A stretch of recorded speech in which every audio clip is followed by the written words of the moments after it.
Warning. I am not a certified mechanic. I am a shade tree mechanic. So anything that you see me doing in these videos, you do at your own risk. Do you have play in your steering wheel? See, this has about 4 inches of play. And also, when you're driving down the road, even at 20 miles per hour and above, and do you feel shaking in your steering wheel? A shake? Or do you hear a popping noise? Or does your steering wheel get stuck in the right or the left position?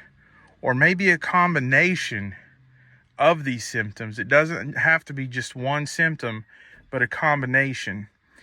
It could be your ball joint or outer tie rod ends or suspension issues. However, in my situation, it is the intermediate steering shaft or steering column that's causing it to do this. And so today, what we're going to do, I am going to show you how to fix that.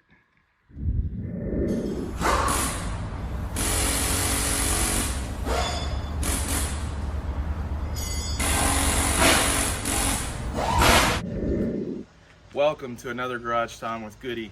Today, what we're going to be doing is we're going to be working and replacing the intermediate steering column or steering shaft in a 2006 Dodge Dakota 4.7 liter engine.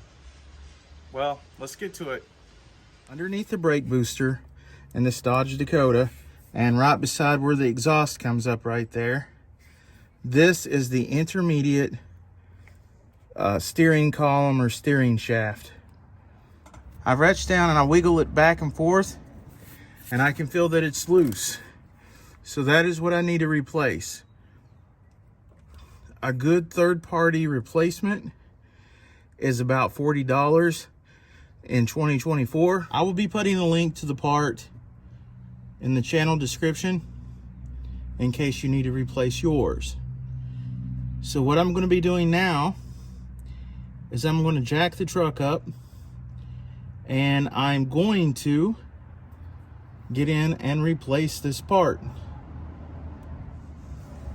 Now, a lot of people say that this part wears a little faster than other parts because it's exposed to the weather. I see a lot of these wearing out in the course of a vehicle's lifetime. Explaining, or a lot of people don't explain what they do when they're taking the old part off.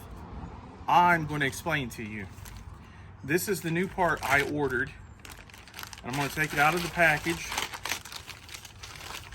When you get this brand new, it's going to look like this. See how this looks kind of like a U-joint here, and you see how this has a rubber cushion and it goes up into the steering column. This right here will go up into the steering column and it tightens down. This goes up into the steering column. It has a bolt right here that it tightens down. It's optional that you can put Loctite on the threads of the nut, but you can see that it needs to move freely back and forth, up and down, and the rubber absorbs any vibrations that when your wheels, you may go over a bad place in a road or a rut or an uneven surface. Part of its job is to absorb some of that vibration so that your steering wheel does not vibrate. And on the other end, it hooks into the rack of pinion, which is the other part for your steering column. This is the intermediate that hooks from your steering wheel to the rack of pinion. And you can see it goes kind of like this. Now, when these joints in here get worn out, when this rubber gets worn out, or when any of these joints get worn out, then the steering wheel is not going to respond properly. And a lot of people will not know what's wrong with their vehicle, and they'll blame it on a bad ball joint or tie rod ends, which sometimes it can be that, but in this case it is the intermediate steering shaft. And we're going to be replacing the old one, and I'll compare the old one to the new one. Now, it's very important of the way I'm going to do this. I'm going to do this an easy way. You see, there is 2 bolts that holds this in. What I'm going to do is I'm going to take the bottom one out first. I'm going to leave the upper shaft connected so that when I turn the steering wheel, it'll still turn, and then this bolt will be on the bottom, and I'll be able to access this underneath the truck. Then I'm going to take this bolt off, disconnect the bottom first, because once I disconnect the top, I wouldn't be able to turn the steering wheel. That's why we take the bottom bolt off first, because we control that steering wheel to line up this bottom bolt. Take off the bottom bolt, and then you can move the steering wheel to where you can take off the top bolt, and then you take the top bolt off. Now, as you're taking off the bolts, if it doesn't want to give, you can see right here, you can take a flathead screwdriver and open that up some, and you can do that on both ends when the bolt is out, if it's stuck. You can also hammer it a little bit with a hammer, with the flathead screwdriver, if you want to. Okay, the next part we need to do is I'm going to jack up the truck, and you're also going to want a jack stand to put underneath there, because if the jack fails, the truck is going to drop on that jack stand and it's going to hold it up. That could save your life. And what's more important than your life, right?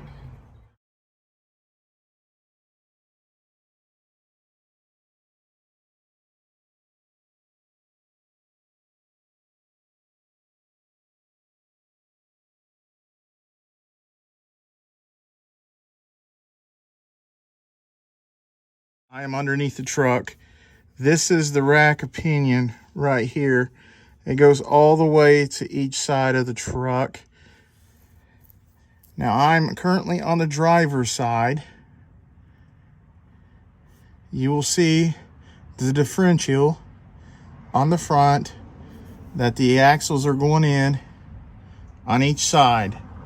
This is the rack of pinion, and up above, coming down right there, that is the intermediate steering shaft. And as you can see, there's a bolt there. You will see that there's a bolt right there, and that's the one that needs to come off first. As you can see, that bolt over there, that is on the intermediate steering column, and you will want to get a partner so you don't have to get out from under the truck and then getting back under the truck. You just have a partner turn this steering wheel until this bolt is lined up that you can get to it with a ratchet or a wrench. Okay, go ahead and turn the steering wheel to the left. A little more. Okay, right. A little more. Whoa. And as you can see, this bolt is now lined up, and this is why you want to take the bottom bolt out first, because once you take the top bolt out, you can no longer turn the steering wheel. So now that this bolt is lined up, I will be taking it off.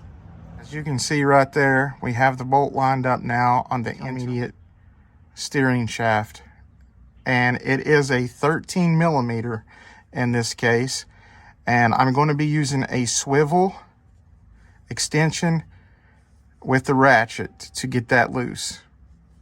What I have now is a breaker bar.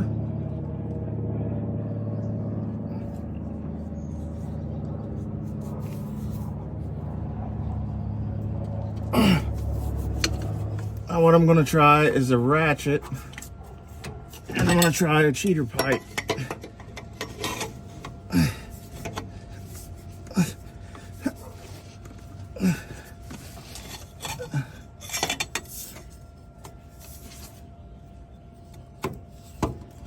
And it feels like it's slowly gonna do it.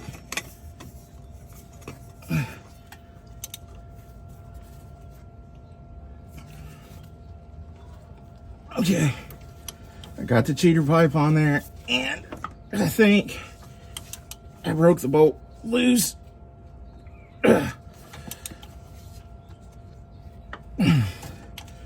See, you guys, what a lot of people don't show is that this bolt can be rusted. Can you turn the wheel to the right a little bit up there, partner? Other way.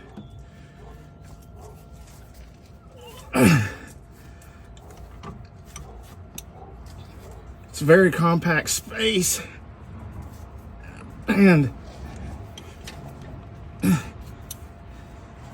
it could be on there pretty tight. I'm sure there's another way you can do this by probably taking off the CV axle. That would give you a lot of more torque, but if you don't want to take that axle off, you just do it like I did. You just fit something up in here that's going to give you a lot of torque, like a swivel, and use a cheater pipe. You'll probably want to let it soak a couple hours in PB Blaster. Used right here after I broke up the bolt.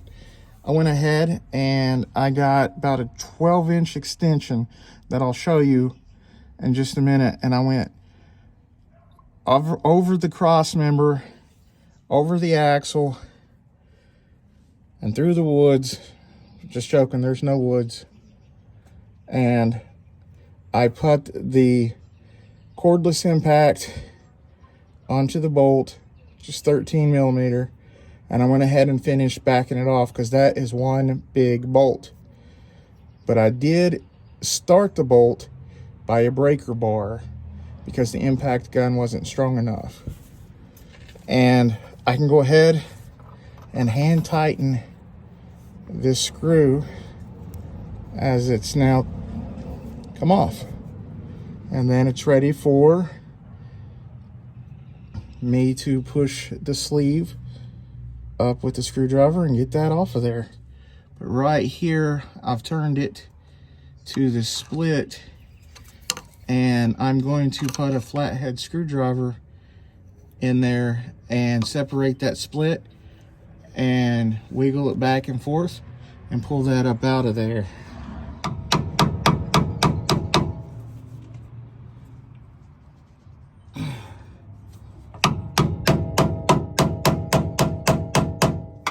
So make sure you get a long flathead screwdriver and a hammer, and you'll be able to pull that up out of there.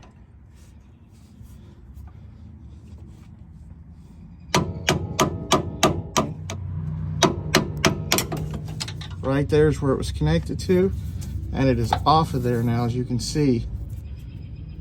You can see it has now come off, and I split it right there. I just tapped it up with a flathead screwdriver. That's all you got to do. Remember, you want to do the bottom one first. Okay, so I said I would show you what kind of setup I used to get the bolt the rest of the way off of that. And this is it. This is about 13 to 14 inches of an extension. And right here is a cordless impact gun. You want to make sure that it's set to make the bolt come off instead of tying it harder. So you just simply put this up the cross member over the axle, and this is a swivel socket, and you may need to guide it on, and then you just push and it'll come right off, because that bolt, you don't want to take it off all the way with just the ratchet. Well, you could, but that would take a long time. So remember, use a regular ratchet maybe with a cheater pipe.